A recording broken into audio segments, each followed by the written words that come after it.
Welcome back to the channel. Before we begin, imagine this for a moment.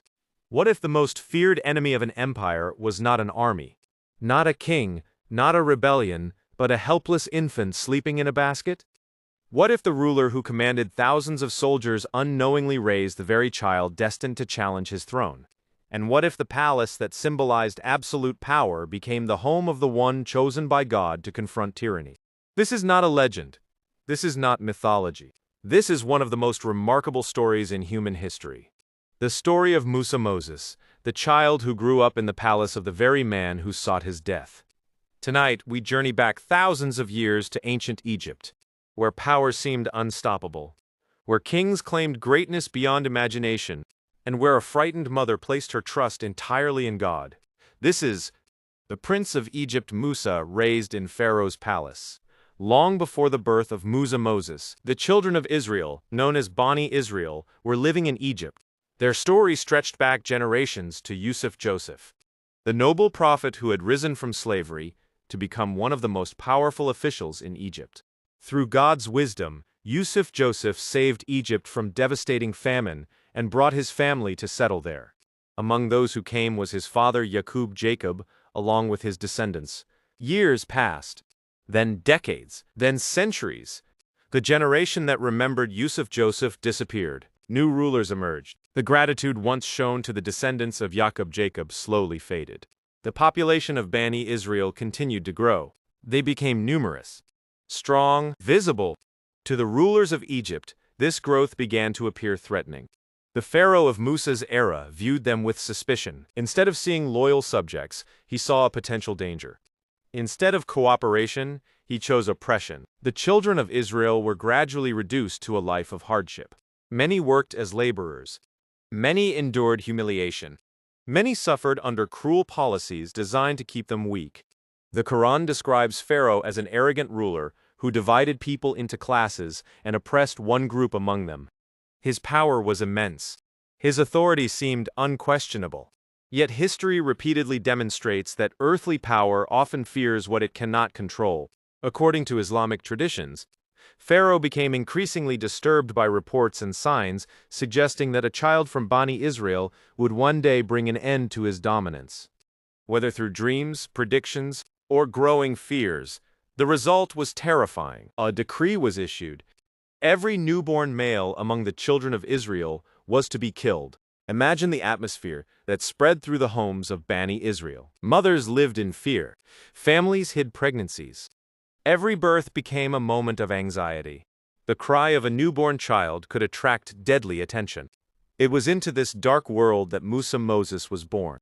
His mother was not a queen. She was not wealthy. She possessed no army and no political influence. But she possessed something far greater: faith. When she looked at her newborn son, she saw innocence. She saw hope. She saw a precious life entrusted to her care. Yet outside her home stood a regime determined to destroy boys exactly like him. Every moment carried danger. Every sound brought fear. The situation appeared hopeless. Then came one of the most extraordinary moments recorded in sacred history. God inspired the mother of Musa Moses. The Quran preserves this remarkable event. She was instructed to nurse her child, and when she feared for him, she was told to place him into the river. At first glance, the command seems impossible. How could a mother place her infant into flowing water? How could that possibly be safer than keeping him close? Yet divine wisdom often operates beyond human understanding. God also promised her two things. She would receive her son back, and he would become one of the messengers. Imagine the strength required to believe such a promise. Imagine the struggle in her heart. The river represented uncertainty. The palace represented danger. The future was hidden, yet faith compelled her to act. She prepared a small container. Carefully, tenderly, with a mother's love. Then she placed her infant inside. No words can fully capture that moment. The final glance. The final touch. The final prayer. As the basket drifted onto the waters, a mother entrusted her child not to the river, but to God. The current carried the basket through Egypt, past ordinary people, past places unknown, toward a destination no human could have predicted, toward Pharaoh's palace, the very center of power, the very place from which the order to kill Hebrew boys had originated. The basket eventually came to the attention of members of the royal household. When it was opened, they found a beautiful infant. The child should have been condemned immediately according to Pharaoh's policy. Yet something unexpected happened. The heart of Pharaoh's wife was moved.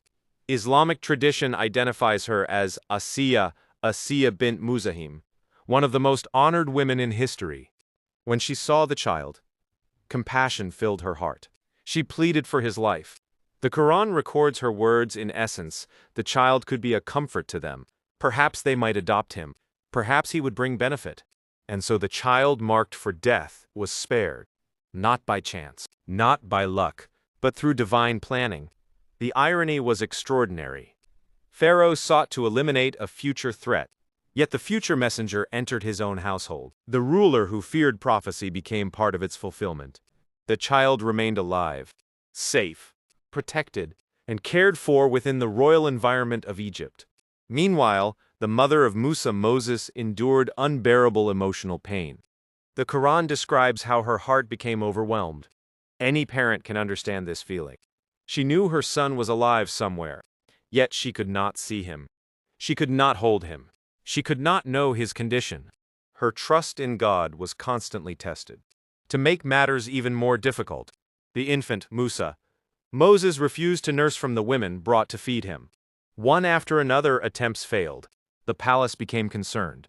The child needed nourishment. Without it, his survival would be threatened. At this crucial moment, the sister of Musa, Moses, was observing events from a distance. She approached carefully. Without revealing her connection to the child, she suggested a family that could care for him. The proposal was accepted. Messengers were sent. And who was brought before them? The child's own mother. She offered to nurse him. The infant accepted immediately. The solution appeared simple to those around them. But behind the scenes, a divine promise was being fulfilled.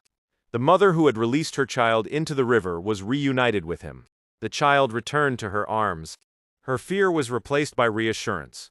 Her tears were replaced by gratitude. And God's promise proved true. Musa, Moses, survived. He was protected, and he continued growing under circumstances unlike any other child. As the years passed, Musa, Moses matured within the environment of Pharaoh's palace. This was a place of immense wealth, a place of luxury, a place where servants moved through grand halls and where political decisions shaped the lives of countless people. The contrast between Musa's origins and his surroundings was remarkable. He belonged by lineage to Bani Israel, yet he was raised among Egypt's ruling elite. He witnessed power firsthand. He observed authority at close range. He saw the mechanisms through which rulers governed nations. This unique upbringing would later prepare him for responsibilities few could imagine. Yet despite being raised in Pharaoh's household, Musa, Moses never became a servant of oppression. God was preparing him for a greater mission. The palace educated princes, but God was shaping a prophet. As Musa, Moses grew into adulthood, signs of strength became evident. Islamic tradition frequently describes him as possessing exceptional physical ability, but his strength was not merely physical. He also possessed a sense of justice. He cared about right and wrong. He recognized suffering. He noticed inequality, and these qualities would eventually lead him toward a turning point that would change the course of his life forever. But that story belongs to the next part of our journey. For now, remember the extraordinary truth at the heart of this narrative. A frightened mother placed her trust in God. A river became a path of protection. A tyrant unknowingly sheltered his future challenger. And a child marked for death became the prince of Egypt. Not because Pharaoh chose him, but because God had chosen him long before the foundations of Pharaoh's palace were ever built. He witnessed power firsthand. He observed authority at close range. He saw the mechanisms through which rulers governed nations. This unique upbringing would later prepare him for responsibilities few could imagine. Yet despite being raised in Pharaoh's household, Musa, Moses never became a servant of oppression. God was preparing him for a greater mission. The palace educated princes, but God was shaping a prophet. As Musa, Moses grew into adulthood, signs of strength became evident. Islamic tradition frequently describes him as possessing exceptional physical ability, but his strength was not merely physical. He also possessed a sense of justice. He cared about right and wrong. He recognized suffering. He noticed inequality. And these qualities would eventually lead him toward a turning point that would change the course of his life forever. But that story belongs to the next part of our journey. For now, remember the extraordinary truth at the heart of this narrative. A frightened mother placed her trust in God. A river became a path of protection. A tyrant unknowingly sheltered his future challenger. And a child marked for death became the prince of Egypt. Not because Pharaoh chose him, but because God had chosen him long before the foundations of Pharaoh's palace were ever built. Welcome back. When we last left our story, Moses had survived the impossible. The child who was meant to die had been protected. The infant placed upon a river had entered a palace. The son of Bani Israel had grown up among Egypt's ruling class. Yet the greatest chapters of his life had not even begun. As Moses matured into manhood, Egypt remained a land of striking contrasts. Magnificent monuments rose toward the sky. Royal courts displayed unimaginable wealth. The authority of Pharaoh appeared absolute. Yet beneath this display of power, injustice remained deeply rooted. The children of Israel continued to suffer under oppression. Many lived difficult lives. Many carried burdens imposed upon them by a ruling system that viewed them as inferior. Moses was uniquely positioned between two worlds. He understood the environment of the palace. Welcome back. When we last left our story, Moses had survived the impossible. The child who was meant to die had been protected. The infant placed upon a river had entered a palace. The son of Bani Israel had grown up among Egypt's ruling class. Yet the greatest chapters of his life had not even begun. As Moses matured into manhood, Egypt remained a land of striking contrasts. Magnificent monuments rose toward the sky. Royal courts displayed unimaginable wealth. The authority of Pharaoh appeared absolute. Yet beneath this display of power, injustice remained deeply rooted. The children of Israel continued to suffer under oppression. Many lived difficult lives. Many carried burdens imposed upon them by a ruling system that viewed them as inferior. Moses was uniquely positioned between two worlds. He understood the environment of the palace. But he also belonged to the people who suffered under Pharaoh's rule. This unusual position allowed him to witness realities that others might ignore. One day, while moving through the city, Moses encountered an incident that would alter the direction of his life. He saw two men fighting. One was from Bani Israel. The other was Egyptian. The Israelite recognized Moses, and called for help. Seeing the conflict, Moses intervened. His intention was to stop the aggression. But during the struggle, he struck the Egyptian man. The blow proved fatal. The moment was shocking. Moses had not intended to kill. Yet the man died. Immediately, Moses understood the gravity of what had happened. He turned to God in repentance. The Quran preserves his heartfelt prayer for forgiveness, and God forgave him. This moment reveals an important truth. The prophets of God were human beings. They experienced fear. They faced challenges.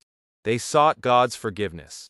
Their greatness did not come from perfection in every worldly action. Their greatness came from their obedience, sincerity, and unwavering return to God. The following morning, events became even more serious. The same Israelite was involved in another dispute. When Moses approached, the man feared that Moses might act against him. The situation attracted attention. News of the previous day's incident was spreading. Meanwhile, influential people within Pharaoh's government learned what had happened. Discussions began. Decisions were considered, and a dangerous plan emerged. Authorities intended to seize Moses. At that critical moment, a man came running from a distant part of the city. He warned Moses that leaders were plotting against him. The advice was clear: leave immediately. Moses understood the danger. Without delay, he departed Egypt. He left behind wealth. He left behind familiarity. He left behind the palace in which he had been raised. Ahead of him lay uncertainty. No royal escort accompanied him. No army protected him. No detailed map guided him. Only faith directed his steps. As he journeyed through harsh terrain, exhaustion began to set in. The road toward Midian was long. The environment was unforgiving. Yet throughout history, Many of God's chosen servants have passed through periods of isolation before receiving their greatest responsibilities. The journey itself became part of his preparation. Eventually, Moses reached the region of Midian. There he encountered a scene that would once again change his life. Near a water source, shepherds were gathering their animals. Among them stood two women. Unlike the others, they remained at a distance. Moses noticed their difficulty. He approached respectfully and asked why they were waiting. They explained that they could not water their flocks until the shepherds finished. They also mentioned that their father was elderly. Without seeking reward, Moses assisted them. Using his strength, he helped provide water for their animals. Then he withdrew to the shade. There, tired and alone, he turned to God. His prayer was simple. He acknowledged his need. He recognized his dependence upon divine mercy. Soon afterward, one of the women returned. She informed Moses that her father wished to meet him and reward him for his kindness. Moses accepted the invitation. When he arrived, he recounted his story. He described his circumstances. He explained why he had left Egypt. The elderly man listened carefully. Islamic scholars have historically differed regarding the exact identity of this righteous elder. Many classical traditions associate him with Shuaib Jethro, though the Quran itself does not explicitly name him in this passage. What is certain is that he was a righteous and honorable man. After hearing Musa's account, he reassured him. The danger that threatened him in Egypt was far away. For the first time since leaving Egypt, Moses found security.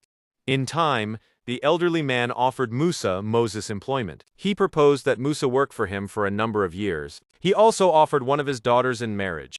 Moses accepted. Years passed peacefully. The former resident of Pharaoh's palace became a shepherd. The transformation was remarkable. Palaces teach authority. Deserts teach patience. Royal courts teach politics. Shepherding teaches responsibility. Every stage of Musa's life was preparing him for the mission ahead. He learned perseverance. He learned humility. He learned leadership. Most importantly, he learned dependence upon God. After completing his agreed years of service, Moses prepared to travel with his family. The next phase of his life was about to begin. One night during the journey, he noticed a fire in the distance. The weather was cold. Darkness surrounded them. He told his family to remain where they were while he investigated. Perhaps he could bring back news. Perhaps he could bring back a burning branch for warmth. As Moses approached the location, something extraordinary occurred. This was no ordinary fire. This was the moment for which his entire life had been preparing. From that sacred place, God called to him. The experience was unlike anything a human being had ever known. The Lord of the worlds addressed Moses. The Creator who had protected him as an infant now entrusted him with a mission. He was informed that he had been chosen to carry revelation, chosen to guide people, chosen to confront one of the most powerful rulers on earth. God instructed Moses to remove his sandals because he stood in a sacred valley. Then came signs that confirmed the reality of his calling. His staff was transformed. His hand became illuminated by God's permission.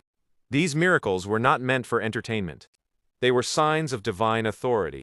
Moses listened with awe. Yet he also understood the magnitude of the task before him. He would have to return to Egypt. He would have to face Pharaoh, the very ruler whose household had raised him, the very king whose government once sought his death, the very man who claimed supreme authority over the land.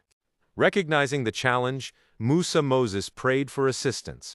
He asked God to expand his chest, ease his task, and untie the knot from his tongue so people could understand his speech.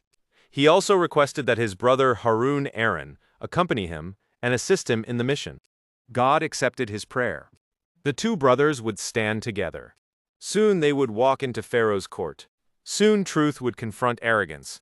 Soon revelation would challenge tyranny. And soon the prince of Egypt would stand before the king of Egypt, not as a member of his household, but as a messenger of God. The confrontation that would follow would become one of the greatest struggles between faith and oppression ever recorded in human history.